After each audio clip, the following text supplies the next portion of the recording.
Started, I'd like to start us off with the Pledge of Allegiance. So Christina, if you could offer that flag up, we can please rise. That'd be great. I pledge allegiance to the flag of the United States of America, to the republic for which it stands, one nation, with God, indivisible, with liberty and justice for all. Thank you, Christina. So it looks like we've got about 34, 35 participants. This superintendent will always remember, check the schedule on Monday Night Football. Obviously, when the Seahawks are playing, we're probably going to have 2 screens going in lots of homes. But I wanted to intro the event a little bit for families and community members. So last April, the district sent out a survey to staff, students, and parents in the community and community members. And one of the things from the educational effectiveness survey that came back was, how can we build a stronger platform of seeking parent and community input and involvement? And so this is really our first steps kind of into that adventure together. And we'll always kind of frame these as community forums or conversation forums, but ways that we can get together and talk about things that are really important for our kids, schools, and those pieces. Nobody needs to remind us that after 20 months almost of being in a global pandemic, some of the challenges that have existed around us. And so tonight, I've always felt like having a platform of really well-respected educators and professionals in our community always provide that deeper, greater context to all of our shared learning. And so tonight, we have some really great guests with us. So we've got Todd Strobel. Todd, if you'll just wave your hand. Great. Todd is a CTE teacher at Colville High School. Incredibly passionate advocate for students exploring and gaining traction in careers in technical-based fields. We've got Paul Dumas. Paul? Welcome, Paul. He is a longtime respected teacher, counselor, principal. And he's going to talk to us a little bit about his experiences with families and his perceptions on students and how to grow our kids and parenting through COVID. And so welcome, Paul. Appreciate your time. Dr. Leslie Waters, of course. Welcome, Doc. She'll talk about wellness of our students, families. She'll always bring us really important COVID information and things we need to know about our young people. And also just bring some perspectives about challenges we've went through this year. Additionally, we'll have Jeannie Beagle. Jeannie brings a passion for students from all backgrounds and walks of life. She's presently working on a project called Community Resilience Initiative. And it's how do we work together as a community through these difficult challenges and continue to grow our community and grow our kids. And then last we have Allison Price. Allie? Yeah. Allie's a Colville High School graduate, Whitman University graduate, and is Graduate School of Eastern Washington University. She's returned to Colville to make a difference in the lives of students through her work and service at Rural Resources on behalf of youth. Allison's going to talk a bit about her Bites to Go program, Colville Youth Center, and just some other opportunities. So today is really about letting our experts share their thinking and ideas about our kids and communities, and also the big idea that I hope to get to by the end of our presentation will be some suggestions on topics we can follow up on throughout the year. So as we look at the work so far this year, we're starting to engage in more of the normative behaviors of school after coming off one of the most challenging school years in American history. And what's that going to look like, and what are the things our families and folks want us to look at and consider and engage with as we grow. Always a reminder, we'll be recording this session so we can save it and post it online for other families or folks that want to come check it out. And then our agenda of presenters. So we're going to go in order. We'll start with Dr. Leslie Waters. She's going to launch, then follow up with Paul Dumas, then Jeannie Beagle, Todd Strobel, and then Allison Price. So at this time, I wanted to give folks a minute for parents or community members who have questions prior to the forum. You can put those in the chat box, okay? And feel free to put those in there. Or if you're on a telephone, you're welcome to unmute and get your name so Christina can add those to a list, and we'll try to keep track, but we'll give about a minute for you. So we'll hold tight and give that about a minute. So if you have some preloaded questions we can get to, but at the end, we'll save our questions for each of the panelists. Thank you. Thank you, Mr. Fisk. Now, if you are calling in on a phone to unmute right now, it is *6 to unmute and *6 to mute again.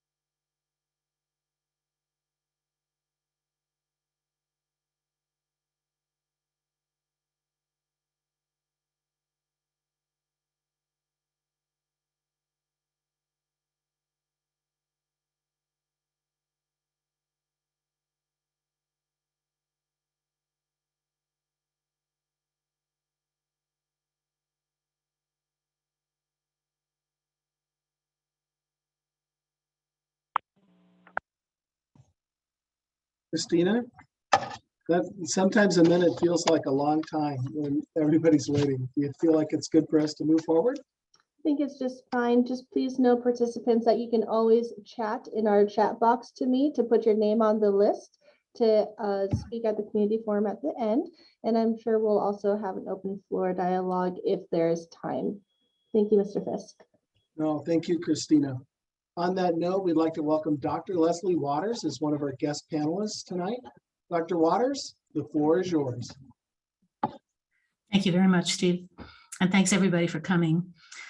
Well, when Steve asked me to participate in this, I was really excited about the concept of moving on from COVID and talking about some different things, stuff like, the things that I've dealt with in my career are pretty broad because I'm a family doctor.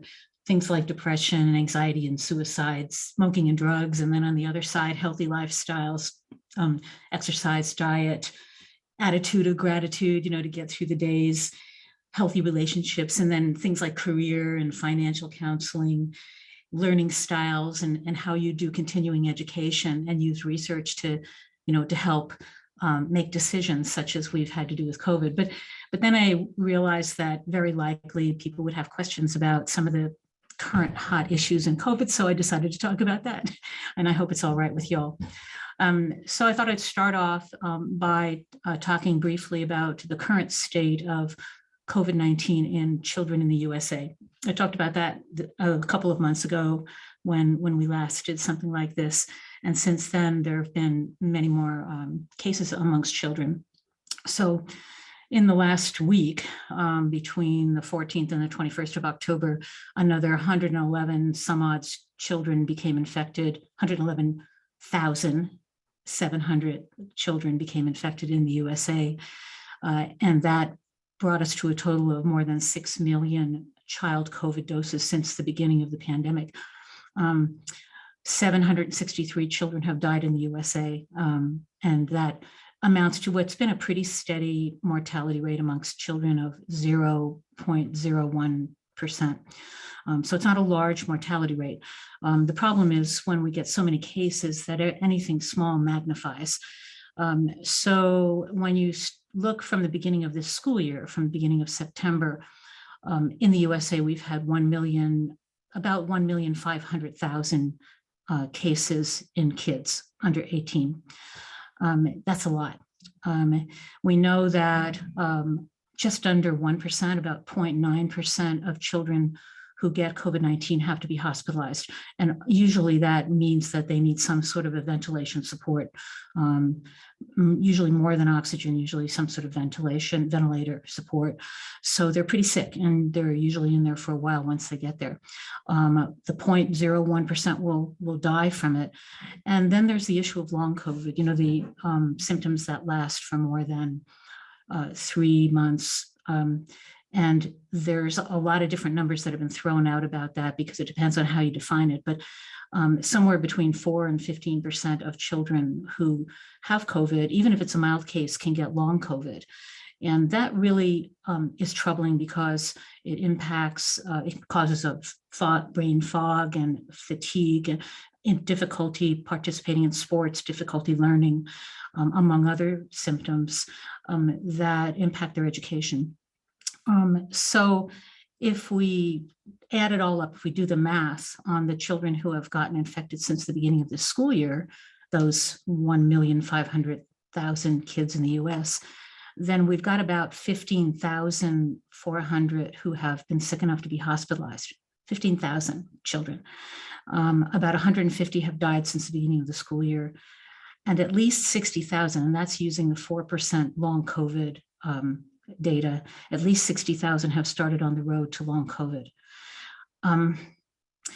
This is tough. You know, I know we kind of like to think of children as being at low risk for having severe COVID, but the problem is when you have a lot of children that get it, even the low numbers turn into real children, sometimes children in your family or your friend's family who get these longer lasting symptoms, have to be in the hospital or die. So right now we're still waiting for the decision from the FDA regarding whether children under 12 can get the vaccine or not. So currently they can't be vaccinated, at least not yet. And while vaccination is very safe for adults, I'll address that really briefly in a minute, we just don't have the large scale data yet to know how safe it's going to be in young children. We'll have the data from the clinical trials that will be presented to the FDA, but it's really once we start vaccinating that we'll get a lot of kids that are vaccinated, and then we'll know for sure. So for me, I feel like it's not sufficient to say, well, kids just don't get that sick with COVID and they rarely die, and so let's just let them get it and let it be over with. Because when you take into account the risk of hospitalization and long COVID versus what looks like it's going to be an extremely small risk of vaccination side effects, personally, if I were making the decision, I would vaccinate my child, and everybody has to make their own decision about this because the vaccination is so effective. This is such an excellent vaccine. But a very effective strategy absent that is for people around the child to get vaccinated, which kind of creates a bubble effect. And that same strategy can be good for people who are immunocompromised or elderly, you know, is to kind of create a bubble around them of people who really can't or are unlikely to bring the virus to them, even though they could even get a breakthrough infection. So it's a tough thing to think about, but right now the Delta is so contagious that it is causing a lot of cases. And so that's what's going on. I didn't know, I'm going to just sort of throw out there that I did do the research on which boosters to get if anybody's interested in that, but I'm not going to talk about that right now because we're talking about kids and they're not even getting vaccinated quite, at least the little ones, let alone getting boosted yet. So if you have questions about that, I can cover it or I can send it out to you in an email. Then I also just wanted to address a couple of questions. One is I've heard the question of, is it better to get infected or to get vaccinated? I've heard that a lot. You know, is the immunity from getting infected better, worse, the same as the immunity from getting vaccinated? And the research that I've done on this, there's a couple of sort of buckets of information that we have. One is people who are not vaccinated and haven't had COVID versus people who are vaccinated and haven't had COVID yet. So when you compare those two populations, people who are not vaccinated are about 5 times more likely to get COVID, but they're about 10 times more likely to be hospitalized and 11 times more likely to die of COVID than vaccinated people. So in an uninfected population, it definitely makes a huge difference to be vaccinated. As far as whether immunity is better than infection, immunity is better after infection than after vaccination. To me, it's a gray area. You know, from my reading, you do get some immunity from getting infected. It lasts around 8 months, you know, sometimes longer for some people, shorter for other people. And it provides pretty good protection against infection during that time. But for both, the immunity starts to wane. And when a person who's had an infection gets a vaccination, they get a really huge boost in their protection. So there's some benefit to getting a vaccination after you've had infection. The problem that I have when we talk about trying to rely on herd immunity, that is kind of, letting as many people get infected as possible, is how people think about it, is that the cost is too high. The cost in deaths, the cost in illness, the cost in hospitalizations, the cost in PTSD, and from both survivors and from people in the medical field. The cost is huge of letting this infection run rampant. It's just too severe, and it's too likely to mutate and to make another virus for us that hopefully won't be worse than Delta, but could be as bad and different. So herd immunity can be obtained through vaccination as well as through infection. And that's how I always have thought of it. And I think kind of what we should be aiming for. Because if we're going to ever get out of this, we've got to get out of it. I mean, we have to do the stuff that we need to do to keep the virus from rampaging through our populations. And there's still lots of people who haven't been infected and who haven't been vaccinated. And so they're, as I've heard an expert say, their wood, their firewood for the forest fire of COVID. So I think I'm going to stop there because I'm sure I've probably gone more than my time. I have lots of other things I could talk about. Actually, there is one more thing I'd like to address, and that's adverse effects of COVID vaccine, because I've heard rumors, people think that the COVID vaccine has a lot of bad side effects, and it's actually just not really factual. It has very rare side effects. There's basically 5 side effect buckets that we have to look at, and one is severe allergy, that is anaphylaxis, and that occurs in between 2 and 5 per million doses. So 2 and 5 cases per million doses. So it's a very small number. The second is the clots that have occurred with the J&J vaccine, only the J&J vaccine, mostly in young women. And that is definitely something that has been a true issue, and that has actually probably the only deaths related to vaccines that have been confirmed have been because of that. And so it's not recommended anymore for women under 50. And for that, just to give you an idea of the numbers, it's about overall about 1 to 2 per million in most people, but in women between 30 and 50, it's 9 to 12 per million. So still not a lot, but enough to really be concerning, especially when it can lead to death. The other one that I've heard people talk about is myocarditis and pericarditis in kids, mostly boys. And that's only with mRNA, not with the J&J vaccine. And just for perspective, COVID infection causes myocarditis in a lot of young men. In fact, about 450 cases per million in that age group, in the 12 to 17 male age group, will get the myocarditis with a COVID infection. And it can actually last for a while afterwards. After the vaccination, there are about 67 cases per million in that same age group, but a whole lot less in all the other age group, and many, many less in girls. It's about 10 times less in girls. So that is another issue that I think we need to kind of take into consideration when deciding which vaccine to use. In the UK, they've actually decided not to give the second dose of the mRNA vaccine to boys because it's mostly after the second dose that this happens. And as far as deaths are concerned, there haven't been any deaths that have been confirmed to be related to the mRNA vaccines. And there's only been 3 related to the J&J, and those have been and that's of 8 million plus doses. So just in perspective, yeah, there's a couple things that happen, but they're such a small number compared with the death rate and the morbidity rate that goes along with this disease. So I can answer questions. I know it's complicated and it's a lot of information, but I just wanted to give you some perspective on that. And I have it all written down, and I've got references for you if you would like those later on. So I'm going to stop there, and maybe I can answer some questions later. Thanks. Perfect. Thank you, Dr. Waters. As always, very informative and information rich. So thanks. And if you have questions, feel free to populate those in the chat box, or we could come back to those after attendance.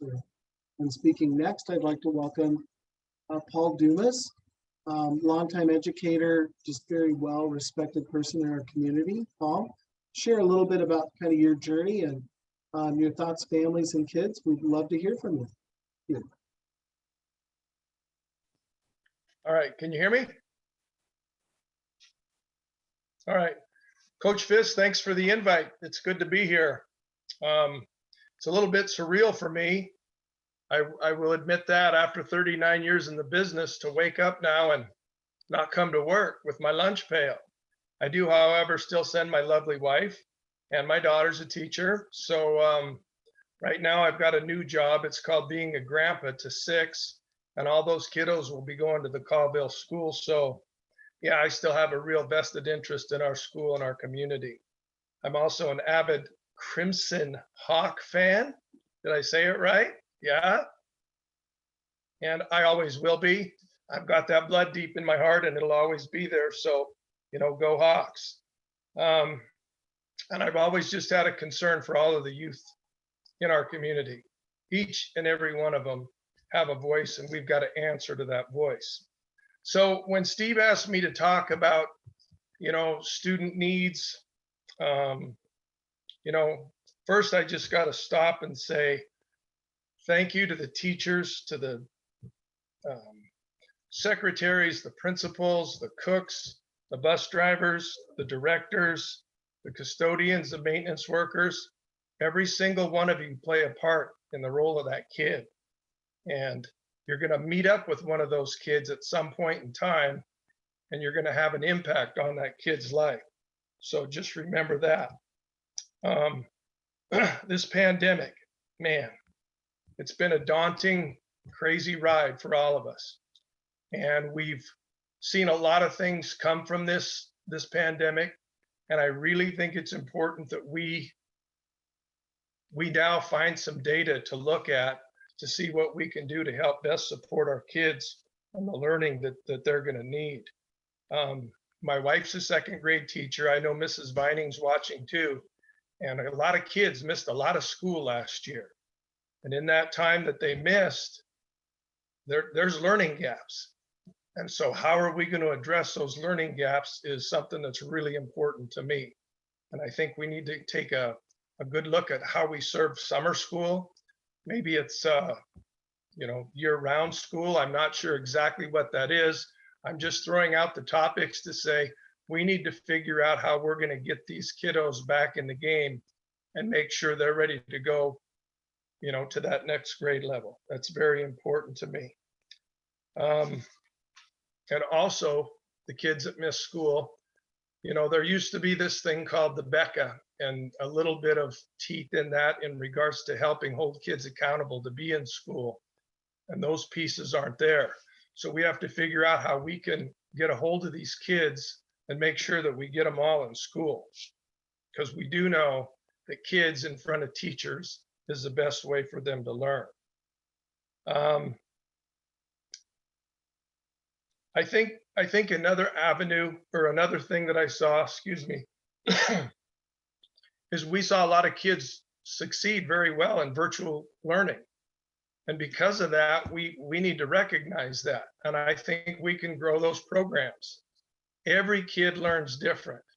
And we all don't need them in school from 7 to 4. There's different ways kids learn to still get to the end goal, to go become a great citizen out there. So we need to look at our ALE programs, in my humble opinion, and say, how can we grow those and support the kids that just can't make it to school each and every day? I think that's important. I don't know if the community colleges are going to be free, as it's being stated. But if that is true, we're going to see a lot of kids take advantage at that community college. And I think our community college is going to go in a good way. And that's exciting. But I think we have to be ready for that and be able to support kids who may do that as well. Todd's going to speak, I know, on the CTE programs. He'll probably talk for 6 hours, knowing Todd, because he's so excited about him. But I'm telling you now more than ever, there is a need for the trades that I can't even begin to tell you how much. I know that Principal Knight, Kevin, he's worked hard and tirelessly to get a Voc Center up and running. And when I envision a Voc Center, I'm talking about hair and nails and, you know, the CDLs, all of those pieces, not just the little tiny ones that we're nurturing up at Caldwell High School, but to really expand the need and the opportunities for our kids. Again, I'm not going to steal Todd's thunder because he'll go on for 6 hours. Did I say that already? Social emotional needs, parents, students. You know, I feel for you. I mean, I'm the grandpa and I'm still driving kids to school and helping out. So you know, it's hard for me to imagine sometimes, you know, getting them to school has to be at a certain time when we can let them in. And then after school, what do we do with those kiddos? So before school and after school programs are something that I really hope we take a look at as well. I really think there's a lot of things we could do as a community to help serve kids, take a little bit of the burden off of those parents who don't have anywhere for that kiddo to go after school. If they're in sports, that's awesome. But if they're not, you know, some of our latchkey kids, we need to really figure out how we could help support them as well. We've got a diverse population of learners. You know, our community is diverse, and we need to look at all those different learning modems that we can to help support kids. If your students need anything, and I really want to emphasize this, the first call, parents, I'm asking you to make is to that school. Call that principal up. I know Kevin, I know Ann, I know Brian, I know Chris. If there is a need that your kid isn't getting met, call those guys up and let them address it, because I assure you they will. And we've had many principal conversations that I wish that parent would have contacted me so I knew what it was that was going on. So please, parents, that's just a little bit of tidbit to you to say, hey, if my kid's needs aren't being met, I'm calling that school. It will be good. You know, the summer learning, the summer school, what that looks like, CTE programs. Maybe it's time that we survey our kids and our parents now and say what needs aren't there, and we gather some of that data. I really hope that social and emotionally, a lot of the activities start to come back too. And I know, you know, there's still concern out there, but being an old junior high principal, those movie nights and those dances are big. And I hope that they can come back sometime soon. Facilities, this is one thing. I had the privilege of being the counselor at Hofstetter and the Fort, and this is just the facility need, Coach Fisk. I'm throwing it out there. Those rooms get real hot, 80, 90 degrees, and it's tough to learn. So we have the most amazing maintenance staff in the world, but they can't go in and air condition those buildings unless we figure out how to do that. So that was just another piece that I thought was important. I really, truly believe that there's a lot of opportunity through this pandemic, and that's what I really want us to look for. Let's find as many avenues and opportunities as we can for our kids to learn. Do them out. Thank you, Paul. That was awesome. No pressure on the air conditioning. I do recall the 89 degree. Oh no, it was this late spring, and the kids were in the throes of summer school, and it was 89 degrees in several of the classrooms, and just finally had to send the kids home, and that is going to be a priority for us. So Yep. Thank you, Paul. If you have Welcome. questions for Paul as we loop it back through, we'll come back and reach out to you. Next, I'd like to welcome Jeannie Beagle. Jeannie, are you there? Yes, I am. Can you hear me? Absolutely, welcome. And Perfect. we're super excited to have you join us today and share some of your experiences with the Community Resilience Initiative and the work you're doing with engaging families and supporting them. So welcome, Jeannie. Thanks. Would it be okay if I shared screen? Am I able to do that? Absolutely. are, thank you. Christina will take good care of you. You bet. All right. Am I good to go, Christina? Yes, you should be good to go. Okay.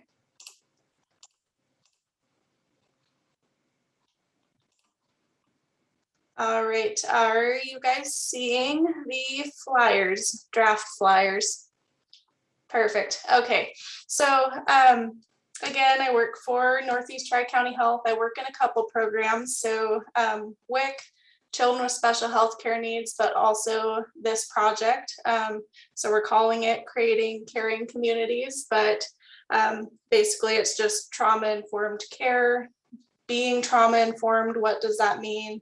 Adverse childhood experiences. So we applied for a grant through Strengthening Families Locally, which is a project of DCYF. So we applied for that grant. We did get it. So with that, we'll be doing trauma-informed training for the community, all of our community partners, schools, really any professional that is interested, but also we'll be offering parenting classes through Positive Parenting. And there will be 2 series of that, and those will be open to the public as well. And then for these trauma-informed training series, so these are tentative dates. We don't have anything nailed down yet. I'm hoping to get those nailed down this week. But once we do, they are going to be in a live virtual format. There is no limit on attendees for any of these trainings. So we're hoping to really max that out. And then for our professionals, there will also be a training of trainers series. So this will be really useful if you have dedicated staff that you want to identify to then keep this going, continue to train on trauma-informed care and adverse childhood experiences. And that's especially useful for staff turnover and anything like that. For the parenting classes, let me hop over and show you. So the parenting classes will be through Positive Parenting with Debbie Godfrey. She is amazing. We do have set dates for these already, so I'm hoping to get a flyer out and start distributing it sometime next week, but these will also be on Zoom. The first series, which will start January 10th, will be up to 100 parents, and it will go for 15 weeks and be 1 hour a week for those 15 weeks. I believe we picked Monday for those. And then there we go, there's that flyer. And so the cutoff date to register, we're thinking January 3rd for these. These will be completely free. The first 50 parents or guardians who register will get a free book, so Redirecting Children's Behavior. So we're excited about that. We're hoping that incentivizes some families to hop on. And then the second series of these, we will start in February, and those will be self-directed. So you'll get lifetime access to all of her course material. And then also twice a month coaching sessions live with her as well.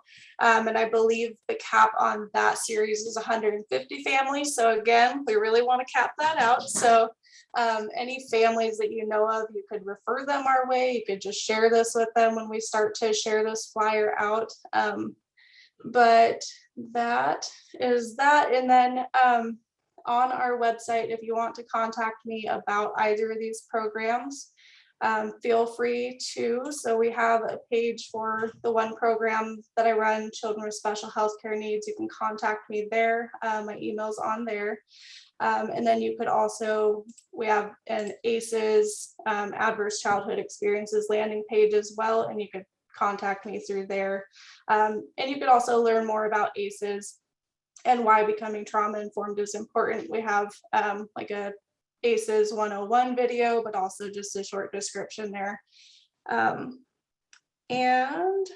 I believe that covers it. If anybody has any questions, definitely pop it in the chat, or again, email me. You could always call Northeast Tri-County Health and ask for me too. But we'll start sending this out hopefully in the next coming weeks. The flyers, there will be links to register, and we're hoping to start course 1 of the Trauma Informed series also in January with the first set of parenting classes. And with that, I think I'll pass it on and stop sharing. Possibly. Thank you, Jeannie. That's awesome. The available resources in our community for our families and folks is just absolutely amazing. So thank you for that. And then we'll try to find a way that we can link some of that information also to our website following this presentation as well. Although with this recording, they can access it as well. So thank you. Next, I'd like to welcome Todd Strobel.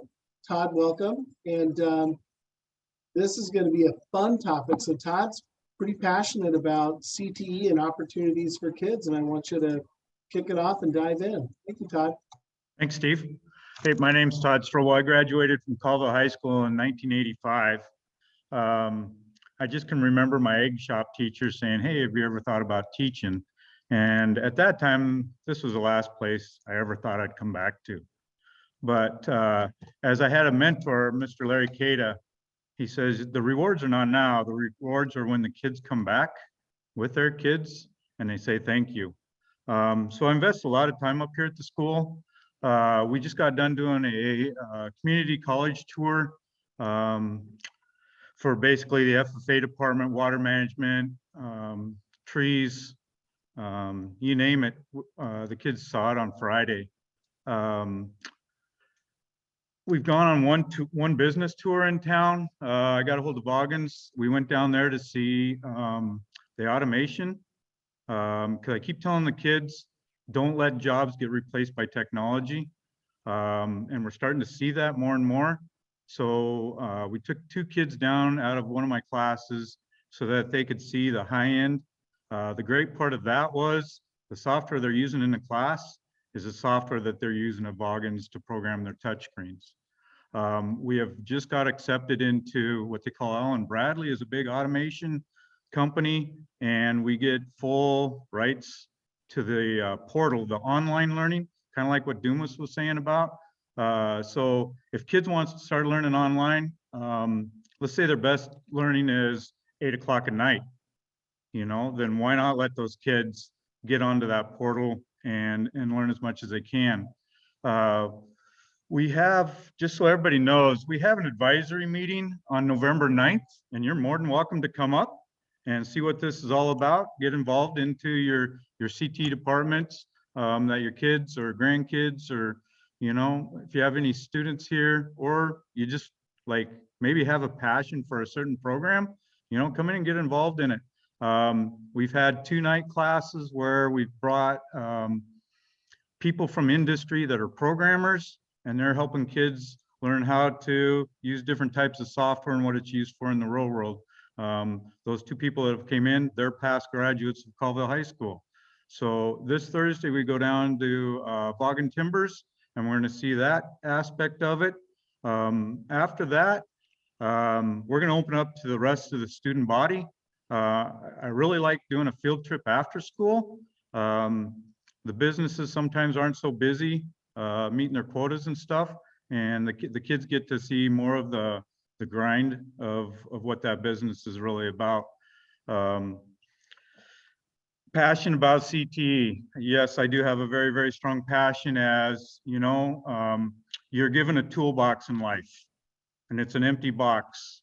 And the more skills you learn, the more you can fill that toolbox up, and you can be more knowledgeable, moving up in a career, maybe changing a career sideways. You know, it's the learning passion.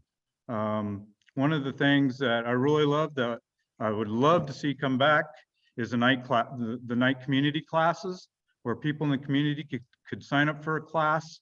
They could come up here and take it with the kids.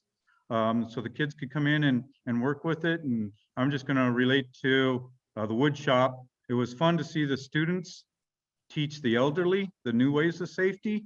And it was also fun to see the elderly teach the students, because you only get so many minutes in a class, you know, different techniques of how to build something, or the flow of building something there. Keeping up with the times, we're required to do a 5-year plan. So every CT department has to have an advisory board. We have to see where the market is for the students that are coming out of our classes. Is there a job for that type of class still? You know, there's a lot of work that the CT people do behind the scenes. Like right now, Ivy Nelson has her FFA forestry kids back east at the nationals competition. I believe there's 4 kids there. We're looking at one of the big organized Skills USA for the kids. So they learn tasks in class, and then they go somewhere and they compete against other kids. I'm looking at, I had a couple kids that are interested in underwater robotics. So RoboNation is the one that we've kind of decided on that we're going to focus on. We're just getting started with that. So, you know, Mr. Peterman is coming up for the foods department. You know, I said, hey, this is your classroom, do whatever you want, you know, put a roll-up garage door on one of your walls, have kids serve out of it. You know, think about a outside covered area. You know, right now in my shop class, I've got seniors only.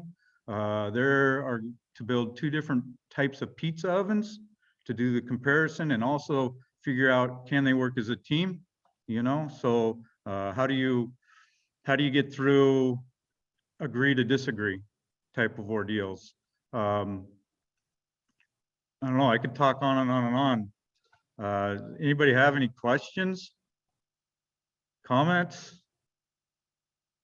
I mean, Todd, you're good. The format, we'll work through to Allie Price, and then folks can come back and ask a few questions. I have a couple, but Okay. I'm going to save them for after Allie. So appreciate your passion, and there's a reason your name is mentioned often around this topic. So well done, and we'll circle back to you, okay?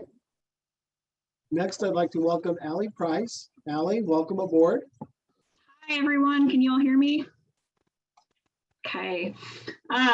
Well, thank you so much for having me.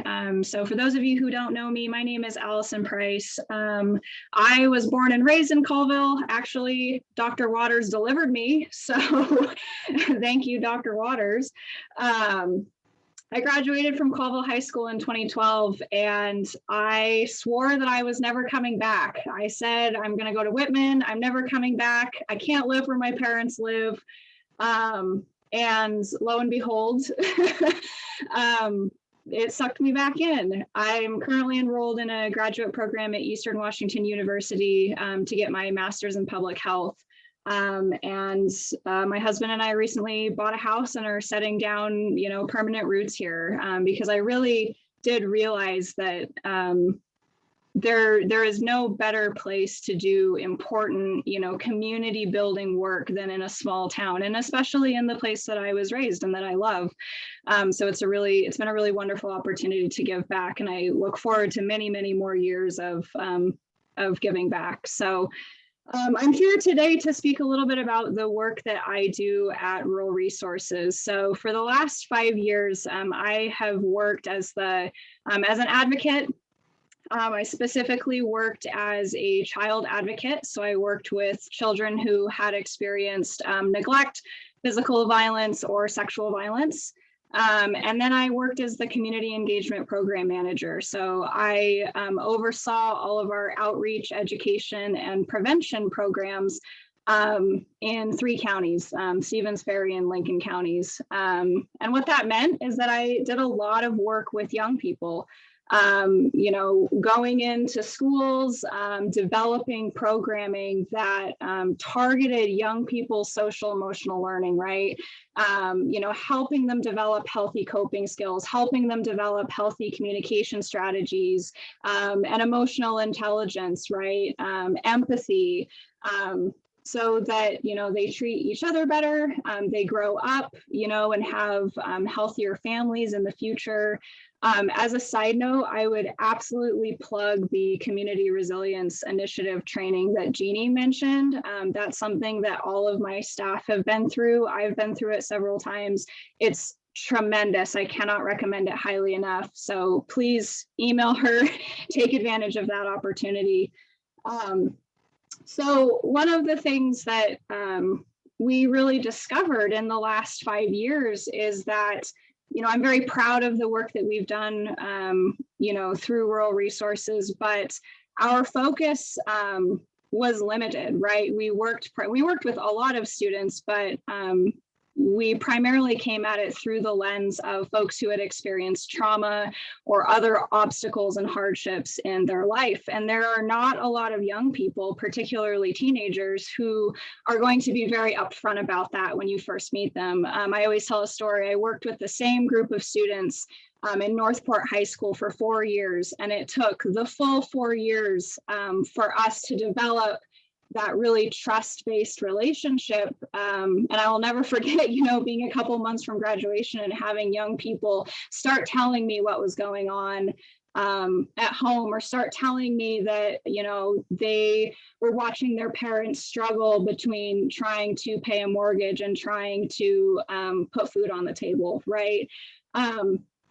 And it really got me thinking that, boy, we do a really tremendous job of loving and supporting our young people in this community, but we don't have a lot of community-based services for young people that they can access on their own. And so in partnership with the leadership at Rural Resources, we conducted a community assessment. So some of you might have participated in that. We had over 800 responses from Northeastern Washington here, and overwhelmingly the feedback that we received is that young people and families were looking for youth services. They were looking for a youth drop-in center, right? Kind of like what Mr. Dumas was talking about, a safe place for young people to go and hang out and get a warm meal and, you know, do homework or play Xbox or whatever after school. They were looking for services for that 18 to 24 age range, right? People like me who wanted to maybe stay here, but didn't always see a path forward, or didn't always know that there was a community of other young working professionals here. We didn't have a ton of cohesive supportive services for young people who were facing additional challenges, right? Young people who are pregnant and parenting, young people who are maybe experiencing homelessness, young people who don't have enough to eat when they go home, right? Young people who get caught up, you know, make some bad choices and get caught up in the juvenile detention system, right? So how are we supporting them reintegrating in a healthy way back into the community? So we took all of this feedback, and as of a couple months ago, I have a new job, and that is launching the youth services program through Rural Resources. So it's an entirely new program, and what we're going to be looking for is feedback from parents, from community members, from service providers, but especially from youth themselves. I'm going to be conducting a lot of outreach and a lot of evaluation in the next couple months to figure out, you know, I think I know what a lot of those gaps are, but I want to hear from other folks as well to make that a very, very responsive program. So, you know, our goal, if we had a mission statement, it would essentially be to develop and implement innovative, holistic services to support the health and the safety and the well-being, including the emotional well-being of all of our children here in Northeastern Washington. So I'm very excited about this. I know that it's a steep hill to climb, but I think it's one worth climbing. So one of the first to dip our toe in the water of youth services, the first program that we've kind of launched within that is this really cool partnership between Rural Resources, Second Harvest down in Spokane. There's another organization called At the Core down in Spokane, and Colville School District. And it's a program called Bite to Go. And what it does is it addresses what we call the weekend nutrition gap, right? So we have some really tremendous food services at the school during the week, so kids can get some consistent food while they're at school. We've got food banks in the area doing really great work, churches doing really great work around this, but unfortunately, we still have a lot of young people that go home over the weekend and are not sure where their next meal is going to come from. This has just been a really tough season, especially these last 18 months.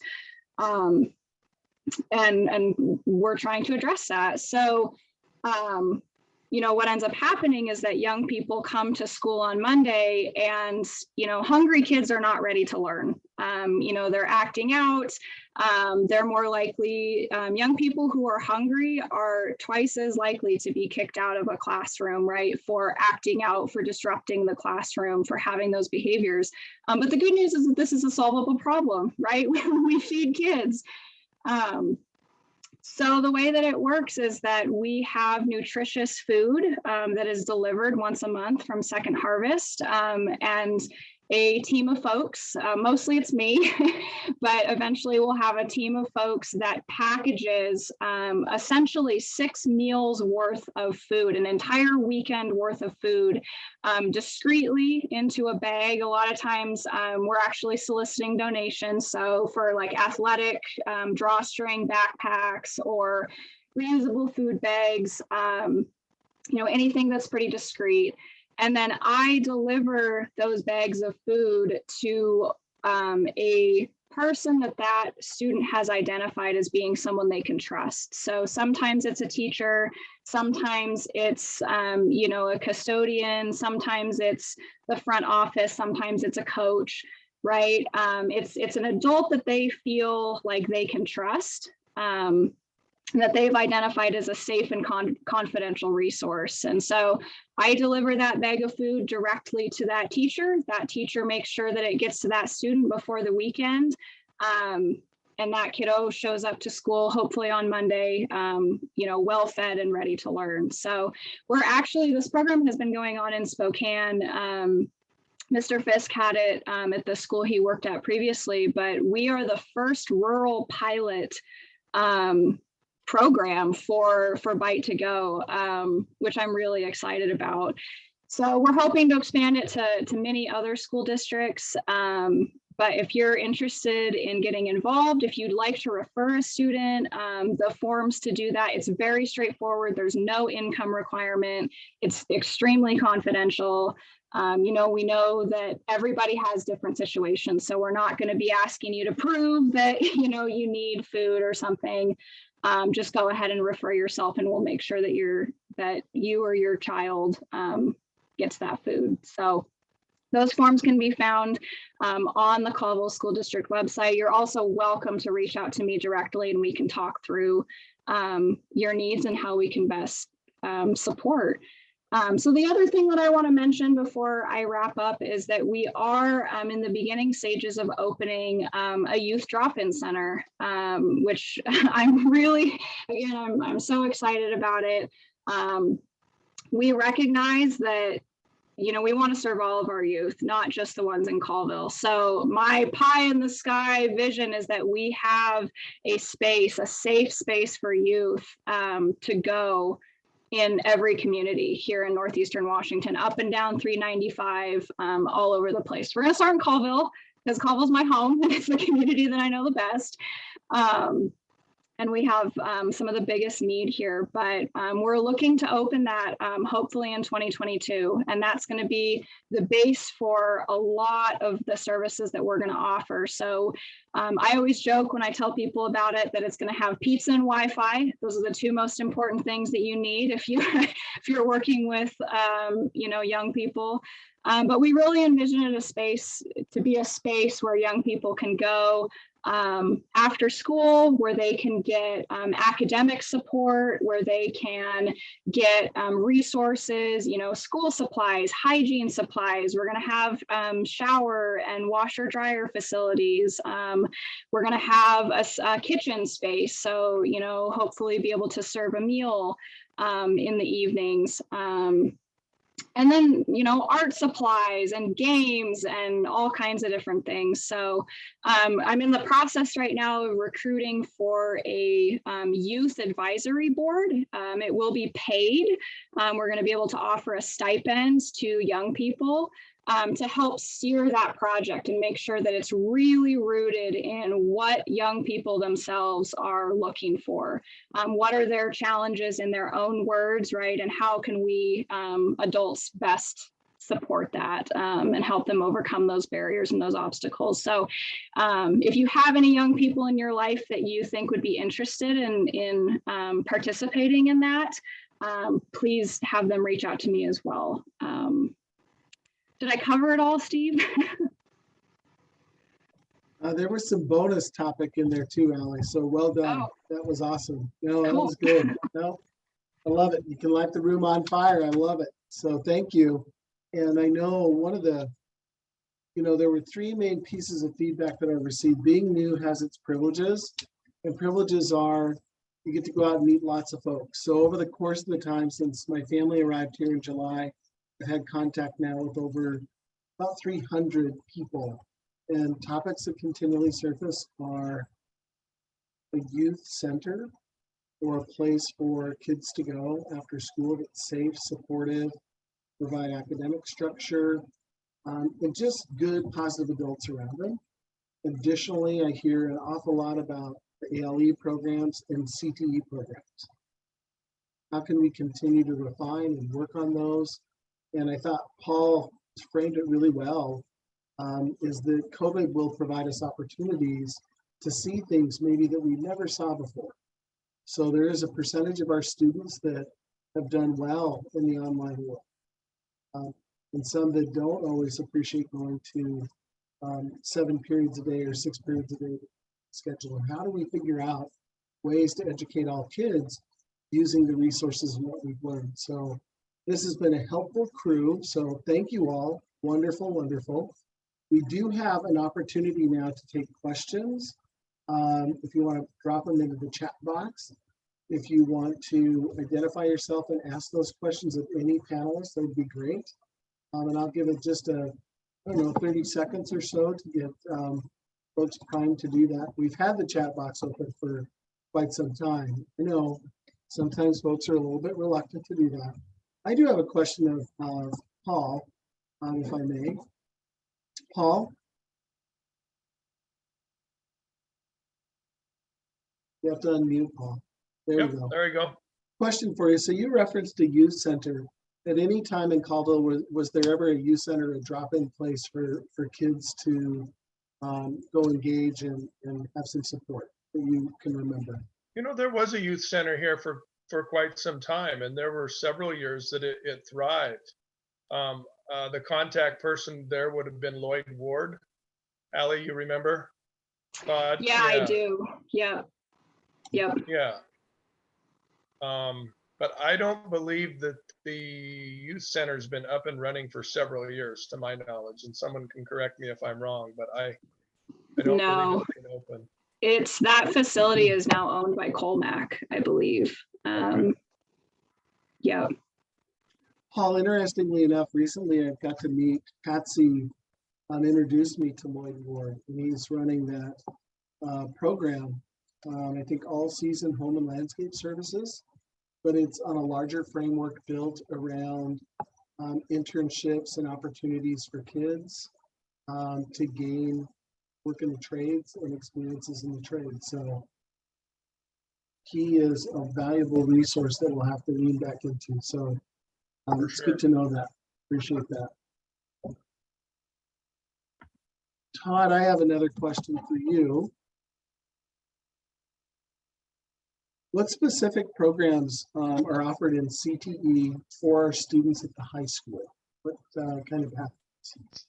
So some CT programs at the high school. We got welding, we got multiple software packages for CAD. We have SolidWorks, we have Inventor, some multiple packages there. Let's go with Ivy Nelson. She has greenhouse, floriculture, forestry, and I think she has one other one. Myself, I have wood shop, I have graphical engineering, entrepreneur engraving, electronics, and alternative energy. We have Tracy Delier that does the arts, which National Board for Arts or type of program. So it's some high-end art that the kids can take there. We just got Andy Peterman. So we have culinary arts there and consumer ed. That's a lot. That's a lot. SolidWorks is really cool. Welding is really cool. So do our kids oftentimes get directly connected into industry here in our local community high school? What is that? Yes, so we have, I won't give any names, but we've had students go straight from high school and work at the asphalt plant. We've had kids go straight from the engraving class because they have to do all the POs, invoices. They have to track all the money. And I had one particular girl do that for 4 years. So she's in the accounting department at Vaughan's. We've had kids go do summer internships at Comac.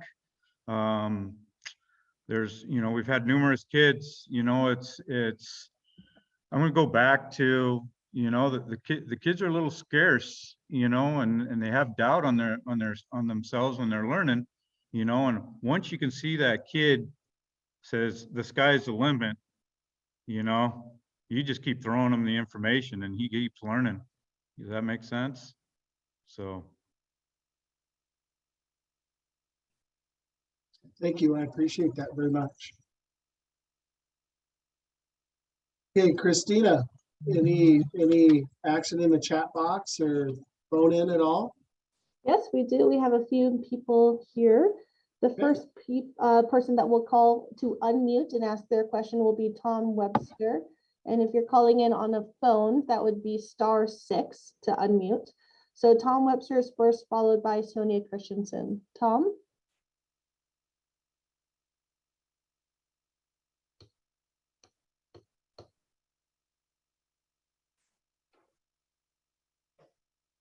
Tom, if you're with us but still trying to unmute, that's okay. We'll circle back to you in just a few minutes. We'll go to Sonia Christensen to unmute, and followed by Sonia will be Joe Fazzari. So Sonia.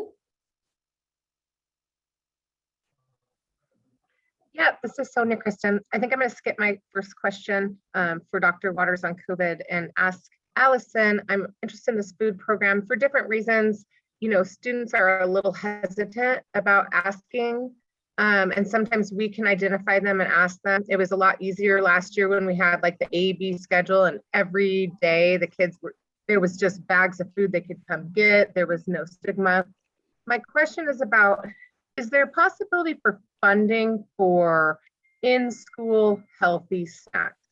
I actually stock my classroom and I am asked all day, every day, I'm hungry. What do you have for me?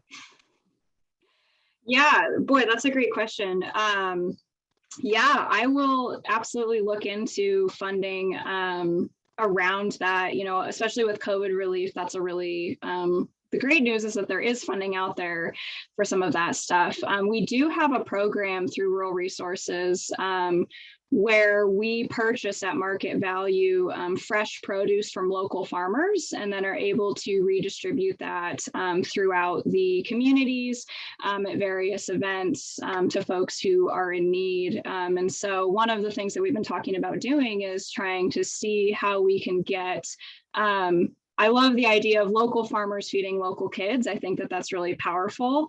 And so, you know, can we partner, you know, fresher food, even if it's like carrot sticks, right, with, you know, other nutritious snacks, because we do really want to reduce the stigma, like you said, around food insecurity. You know, it's something that, you know, not just children from low income homes can experience. I always think of, you know, I had a situation once where I had a young man whose family was quite wealthy, and yet there were locks on all of the cupboards. You know, and you would have never known that. It was a, you know, situation with neglect. And so I think it's really wonderful that there are folks out there that, like yourself, that just have that available for young people to take as they need. And so we can certainly look into that. Thank you. Thank you. And I super love the connection to local farms. I've actually had experience with that in the past, and I'm well connected with some of the local farmers. So Awesome. love to Let's connect talk. with them. Okay, sounds good. Thank you. Yeah. Thank you. Up next, we have Joe Fazari. Joe Fazari, followed by Heather Aguilar. Joe? Yes, can you hear me? Yes, thank you. I have a question for Dr. Waters. Dr. Waters, you referenced several statistics on COVID with kids. How do those numbers compare to the seasonal flu that we have historically always had every year prior to COVID? The seasonal flu it does have a definite mortality rate, but it's actually quite a bit lower than what we're seeing with the COVID. And, you know, as you probably know, the COVID virus has an increasing mortality with increased age. So the mortality for the very small children is 0.01%. But when you get to the seniors, you know, like 60 and up, then you start looking at 10, 15, 20, even 25% mortality. So it's skewed by age.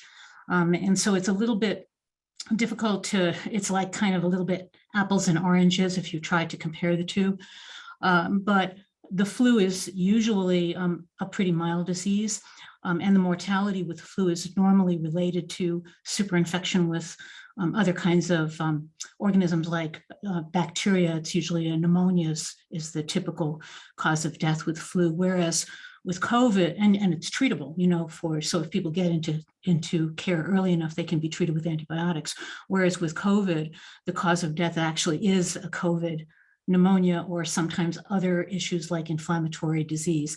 So I'm not sure if I answered your question, but the mortality rate overall for COVID has been much, much higher than with the seasonal flu because of that skewing. Thank you. And Mr. Fazari, did you have a second question as well? Yes, thank you. Dr. Waters, can you explain why schools in states without mask mandates are able to stay open without any major COVID outbreaks among the kids? Well, I don't actually think that that's true. I think that where there have not been mask mandates, it's been more difficult to keep schools open. And there's confounding factors that have to do with the vaccination rates in those towns as well.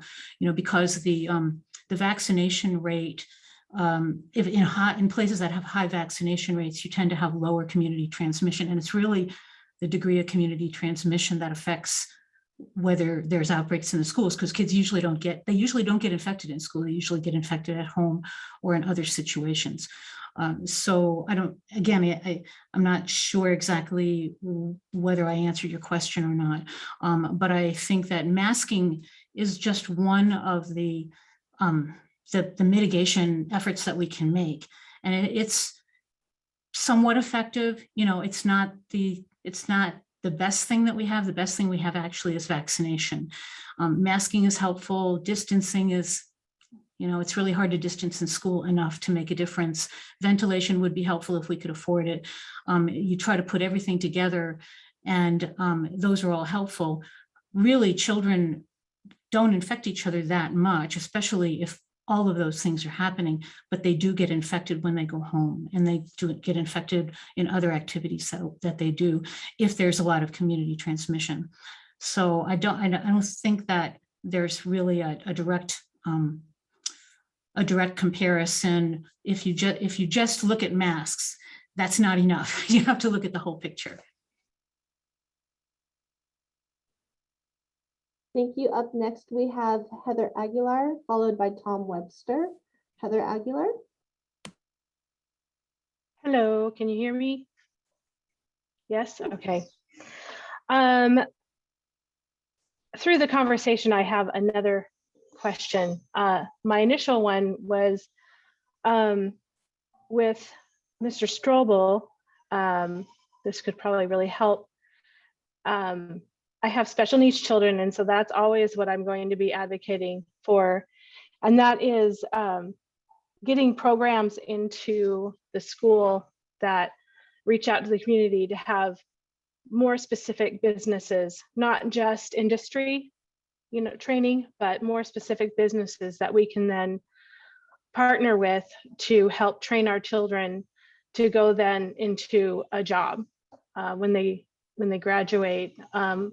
More probably focused on the after they walk with their class graduation, when they're in there for 3 more years to gain the support that they need.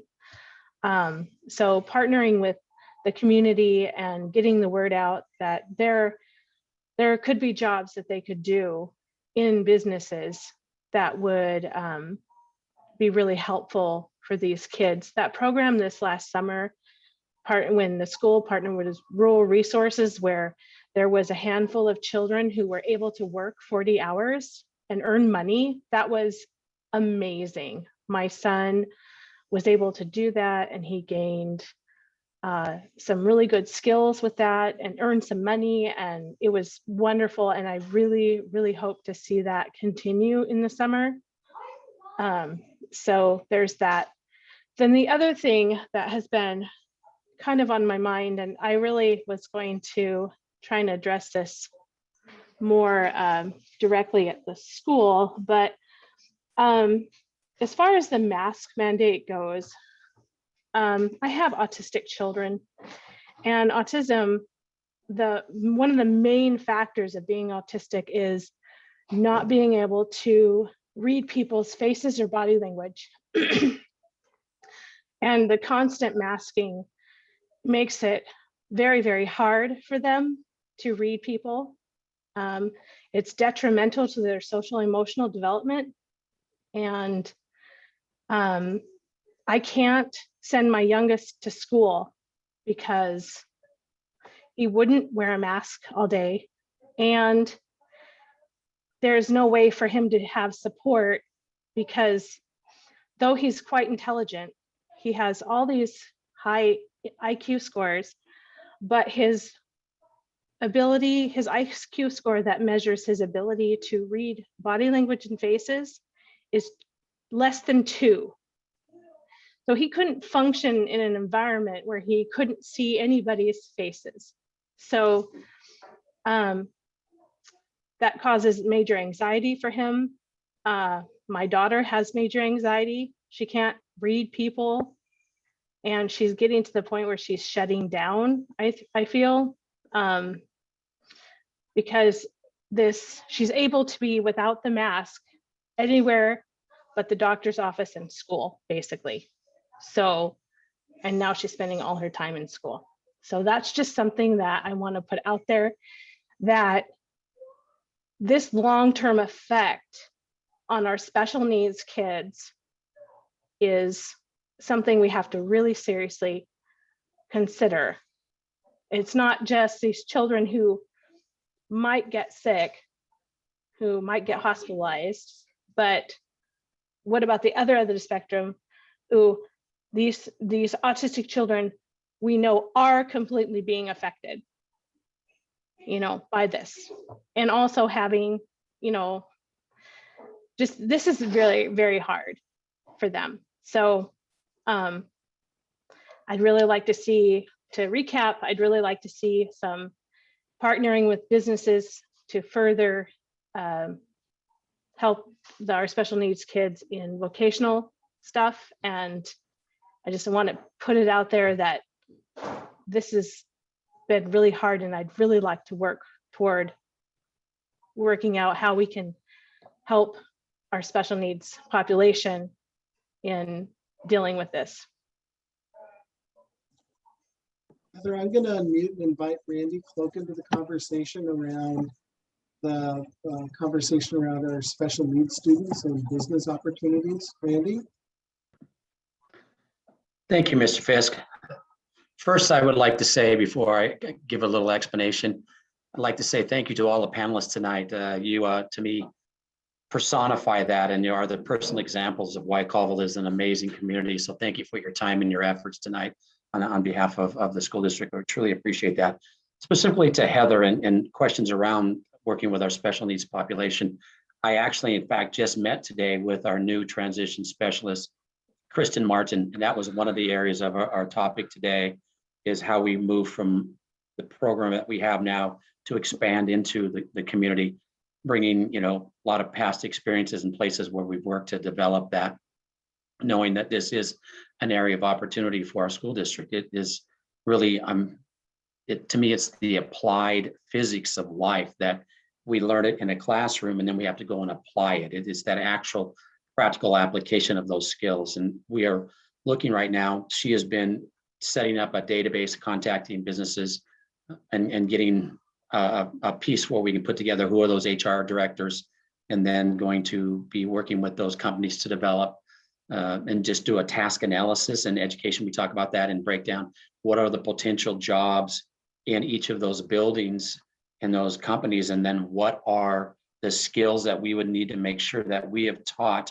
prior to going out and accessing those community jobs, and what that looks like, and what are the level of job opportunities within that, recognizing that every one of our students has a specific need or disability related just to them. And so it's not just a broad brush, but what is it that we can provide in our community that'll allow access for our students. We've had over the years, a couple companies that have partnered with us, but we're really looking to broaden that and reach out individually to those companies and have truly a wide variety of opportunities for all of our children.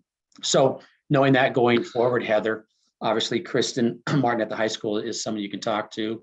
You can reach out. Obviously, as you know, you're always more than welcome to talk to me as we continue to move this forward. That is our goal, is to really have a community-based transition program for our kids. Secondly, I think you talk about the mask piece. I would again encourage you that you can work with your physician on that. There is a caveat in some of that guidance that recognizes that not all children can be masked, and there's language around disabilities. So that would be something you would want to talk with your physician about, the capability of not having to have your child masked based on his or her disability. Randy, thank you for being on the spot there. I appreciate your time. Christina, back to you. Thank you. We have Tom Webster next. Tom?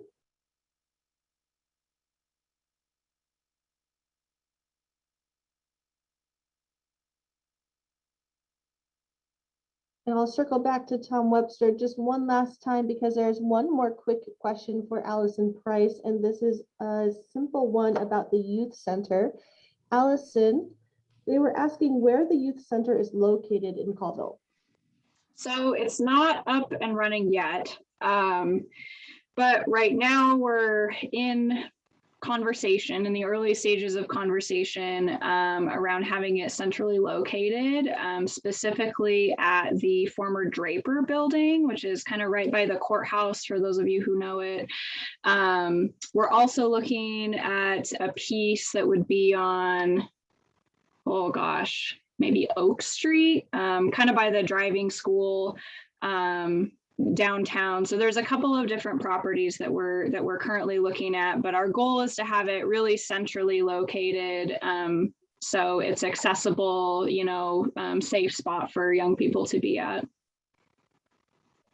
Thank you very much, Allison. And Yep. this is the last call for Tom Webster. Tom Webster, if you're available to unmute, it's *6.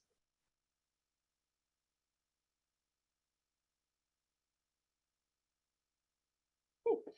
Thank you, Mr. Fisk. Okay, Christina, I think we have just a couple more things. I think we have that Google form you'd like to share, correct? Yes, I will put that in the chat now. Yeah, so let me preface that a little bit. So this was kind of our first walkthrough into different types of forums we can do for our community, for our schools. And really, I hope the purpose is we grow this, giving folks opportunities at different resources in our community, in our schools, and really bring information forward about how our kids are doing in school. What other things can we do together in partnership with our community? And last, just any other thinking, because I think together we can do so much more powerfully for our kids and our community than we can just as individuals that are out there. I really want to take a moment, if I can, and I'm going to thank you on behalf of myself, Patsy, Christina, our board, and all those that had a hand in putting this together. So I want to thank Dr. Waters, and I want to thank Paul Dumas. Thank you, Paul, for being here with us. I wanted to also thank Allie Price, Jeannie Beagle, and Todd Strobel for your time tonight on such important topics. And then we'll be doing some follow-up work on several of those. Lastly, we'll be posting this forum, and then additionally, we'll get some other connected information. I think Jeannie had some really good stuff. And I think Allison Price had some really good things that she can connect with on Lights to Go. So you can check our website out, or you can go to the Rural Resources website for more information on those two. Other than that, have a beautiful evening, everybody. Hopefully the football game isn't over yet, so you'll get to enjoy a little bit of it. Just once again, thank you for caring. Thank you for sharing. Have a great night.